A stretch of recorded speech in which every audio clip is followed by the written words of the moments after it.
సాధక ప్రియులకు శుభాశిస్సులు శుభోదయం.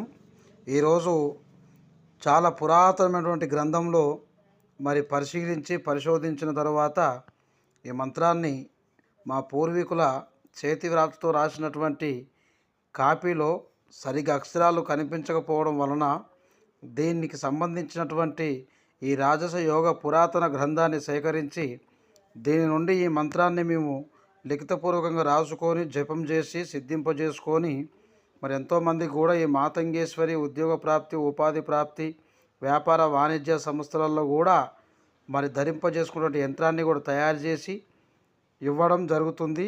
సర్వరకాల అష్టదారిద్ర్యాలను మొత్తం తొలగించి ఈ మంత్రంతో ఉద్యోగాన్ని సాధించుకోవచ్చు, ఉపాధిని కల్పించుకోవచ్చు.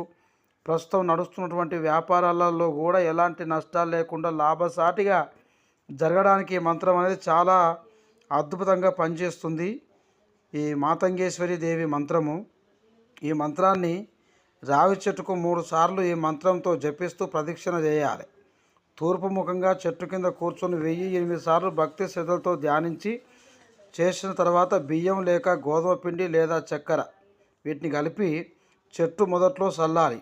ఇలా 48 నుంచి 96 రోజులు చేస్తే ఉద్యోగం లభిస్తుంది. రావి చెట్టు మొదట్లో శంభు పసుపు నీళ్ళు రోజు పోయాలి. మంత్రం ఇలా ఉంటుంది.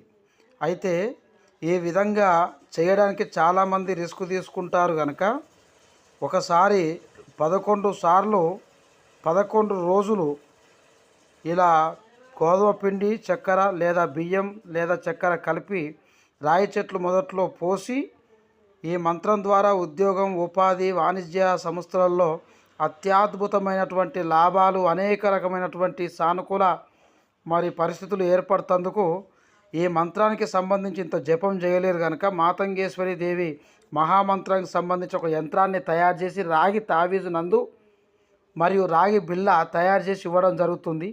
ఆ బిళ్ళని ధరింపజేసుకొని గురుముఖత గురు సమక్షంలో మీరు ఈ మంత్రాన్ని తీసుకున్నట్లయితే ఖచ్చితంగా మీకు 21 రోజులలో మంత్రం సిద్ధిస్తుంది. ఆ తర్వాత 11 సార్లు చదువుతూ 11 ప్రదక్షిణలు చేయాలి రాగి చెట్టు చుట్టూ, మీకు వీలున్నప్పుడు అవకాశం ఉన్నప్పుడే. కాబట్టి ఖచ్చితంగా ఈ మంత్రం వల్ల మీకు అనేకమైనటువంటి లాభాలు లభిస్తాయి. కనుక ఈ మంత్రాన్ని మేము ఉపదేశం చేసి ప్రయోగ విధానంలో యంత్రం కట్టి మీకు ఇవ్వడానికి మేము 12,016 రూపాయలు గురుదక్షత, గురుకట్నం తీసుకోవడం జరుగుతుంది. కనుక గురువులేని విద్యలు గుడ్డి విద్యలు.